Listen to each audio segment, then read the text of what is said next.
안녕하세요. 개념상상학원 강사 김대주입니다. 오늘 저는 수학에 대해 어떻게 생각하는지 말씀드리고 저의 수업이 어떻게 구성되는지 말씀드리도록 하겠습니다.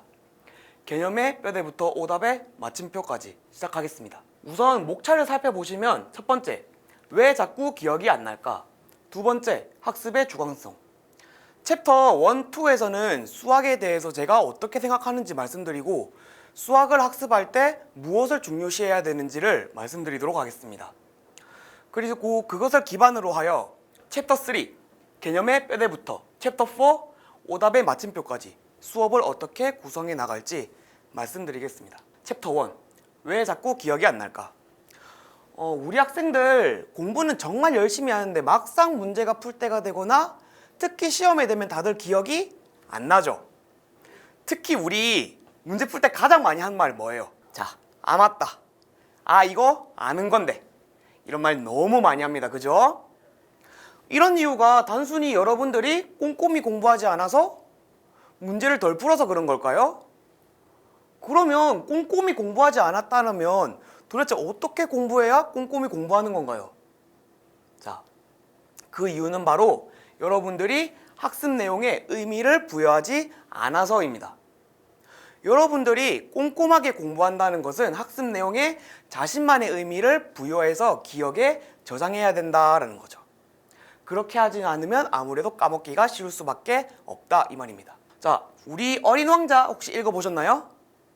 거기에서 이런 말이 나오죠. 네 장미꽃을 그렇게 소중하게 만든 것은 바로 네가 그 꽃을 위해 쏟은 시간 때문이야. 단순한 장미꽃이라고 해서 이제 어린 왕자가 장미꽃을 소중하게 여긴 게 아니라 어린 왕자가 장미꽃을 소중히 여긴 시간, 소중히 여겼기 때문에 의미를 부여했기 때문에 소중하게 여겼다 이 말입니다. 우리 수학 학습도 이렇게 진행이 돼야 돼요. 자신만의 의미를 수학적인 개념 또는 아이디어에 부여해야만 그것이 의미를 가지고 오래 기억되고 또한 활용될 수가 있다는 거죠. 그리고 또한 그렇게 되니까 자신의 지식이겠죠. 그러니까 응용과 확장도 기대가 가능해진다 이 말입니다. 자, 저는 계속해서 학습에 의미를 부여해야 한다라고 말하고 있죠. 그 말은 제가 학습이 주관적이다라고 생각하는 겁니다. 자, 들어보시죠. 당연히 수학은 객관적인 학문입니다. 왜냐하면 수학은 논리와 증명으로 이루어진 객관적인 학문이기 때문이죠. 그렇죠? 하지만 우리가 수학에만 너무 집중한 나머지 수학을 배운다는 것에 대해 조금 간과하고 있는 것 같아서 정말 아쉬워요. 학습은 주관적입니다. 왜냐하면 학습이라는 것은 우리가 수학적 지식에 자신만의 의미를 부여해서 머릿속에 저장하는 주관적인 인지 과정이기 때문이죠. 자, 이제 이 말을 보시면은 우리는 모두 다른 사람입니다. 우리는 모두 다른 환경에서 자라왔고 성격도 다르며 세상을 바라보는 관점도 다르죠. 그렇기 때문에 우리가 같은 수업을 듣더라도 똑같은 지식을 구성할 수가 없겠죠. 그래서 같은 내용을 다르게 받아들입니다 라는 겁니다. 같은 수업을 보고 들어도 모두 다른 관점으로 이를 받아들이고 각자의 지식을 구성하게 된다라는 거죠. 이렇게 서로 수업을 들을 때 각자 다른 지식을 구성하는데 이를 관가해서 수학 학습을 한다면 당연히 수학 학습이 잘 되기가 아무래도 힘들겠죠. 자, 조금 더 자세히 얘기를 해보겠습니다. 수학적 지식의 학습 과정을 간단하게 설명을 드리자면 우리가 처음에는 책에 객관적인 수학적 지식이 있죠. 이런 것들이 선생님이 강의나 교수를 하시고 그리고 여러분들이 학습을 통해서 머릿속에 어떻게 저장되죠? 주관적인 수학적인 지식으로 저장이 됩니다. 그리고 이렇게 기억된 주관적인 수학적 지식 여러분 정확하다고 생각하시나요? 아무래도 오류가 조금 많을 수가 있겠죠. 그러므로 이렇게 우리가 문제를 풀면서 다시 지식을 활용하고 그리고 계속해서 어려운 문제를 틀려나가면서 검증을 하는 과정을 거치게 됩니다. 그렇게 하고 나면 이제 주관적인 수학적인 지식이 비로소 실전에 적합한 쓰기 좋은 수학적 지식이 된다라는 말입니다. 자, 그래서 우리가 이런 식으로 수학의 주관성을 간과하지 않고 중요하게 생각해서 자신만의 의미를 잘 구성해 나간다면 당연히 우리의 주관이 담겨있기 때문에 더 오래 기억되겠죠. 그리고 우리의 머릿속에 유연하게 저장되어 있기 때문에 활용성이 높습니다. 그리고 이러한 지식은 새로운 개념을 접할 때마다 다른 기존 지식과 연결이 되기 때문에 언제든 수정과 응용이 가능하고 발전 가능한 지식이 된다는 거죠. 자, 그러면 이제 이러한 내용을 기반으로 해서 어떠한 수업이 진행될 것인지에 대해서 말씀드리겠습니다. 개념의 뼈대부터. 이때까지 말씀드린 사실로는 객관적인 사실만으로는 수학을 잘 학습하기에는 부족하다라고 말씀드렸습니다. 공식과 정의로만 외운 수학은 언젠가는 무너질 수밖에 없겠죠. 그렇게 하면 어떻게 무너지지 않는 개념의 뼈대를 세울 수가 있는 걸까요? 개념의 뼈대부터. 자, 우리 학생과 선생님이 이제 칠판에다가 서로 써가면서 얘기를 하고 있어요. 비록 조금 이상하죠? 그렇긴 해도 이제 서로 지식을 공유하고 있다라는 게 정말 중요한 겁니다.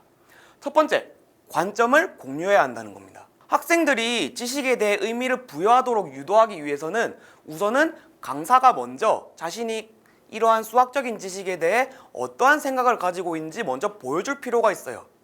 그렇게 해야지 학생들이 나도 이런 식으로 생각할 수가 있구나 라고 지식에 자신만의 새로운 관점을 부여할 기반이 된다라는 것이죠. 그 다음, 개념의 뼈대를 세우려면 풍부한 설명이 필요합니다. 자, 자신의 수학적인 지식에 의미를 부여하기 위해서는 학생이 다양한 경험을 해야 됩니다. 그러기 위해서는 선생님이 설명할 때 다양한 예시를 전달하는 풍부한 설명을 통해서 다양한 예시를 들면서 학생이 지식을 스스로 구성할 수 있도록 유도하는 시간을 갖게 해주는 게 좋겠죠. 그리고 마지막으로 일일 테스트가 필요하다는 겁니다. 이제 학생들이 주관적인 의미를 구성하는 것만으로는 오류가 많은 지식이 되겠죠. 그렇기 때문에 하루에 5문항 일일 테스트를 통해서 틀리고 스스로 고쳐나가면서 학생들이 자신의 주관적인 수학적인 지식을 실전에 적합한 지식으로 만들 기회를 부여하게 됩니다. 챕터 4, 오답의 마침표까지. 저는 그렇기 때문에 오답을 관리하는 것에도 확실하게 마침표를 찍을 수가 있어야 한다고 생각합니다. 우선은 완벽하지 않아도 괜찮습니다.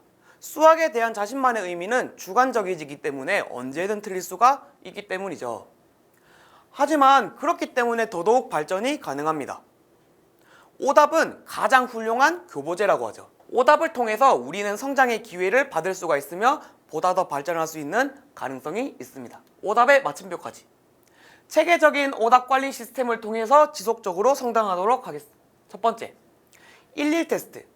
5문항 일일 테스트를 틀리고 고쳐나가면서 이제 일일 테스트를 치면 학생들이 틀리게 되겠죠?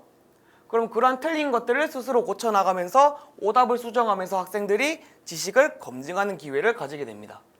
두 번째, 오답 노트. 저는 학생들이 오답 노트를 너무 지나치게 많이 하면 학생이 생각할 기회를 박탈한다고 생각합니다. 그렇기 때문에 저는 매 수업 딱 3문제 오답 노트를 통해서 학생들이 스스로 중요한 문제를 선택하고 그리고 그에 대해 깊은 생각을 하면서 스스로 오답 노트를 할 수 있도록 지도하겠습니다. 세 번째, 맞춤형 클리닉. 학생들이 이제 학습을 하고 매주 클리닉을 통해서 개별 맞춤형 수업을 통해 학생들이 기존에 가지고 있던 지식을 수정하고 보완하거나 더욱 발전하도록 유도하겠습니다. 이제 저는 학생들과 같이 수학의 여정을 함께 만들어 나가며 개념의 뼈대부터 오답의 마침표까지 여러분만의 수학을 완성해 나갈 수 있도록 하겠습니다. 저는 결국은 제가 생각하는 것은 짧게 말씀드리자면 수학을 공부한다는 것은 수학에 대한 자신만의 세계를 구축하는 거라고 생각합니다. 그렇기 때문에 자신에게 온전히 몰입하여 주변의 시선이나 속도에 휩쓸리지 않고 자신만의 방식으로 수학적 사고를 깊이 있게 탐구하고 즐거움을 찾을 수 있도록 지도하겠습니다. 긴 설명 들어주셔서 감사합니다. 이상입니다.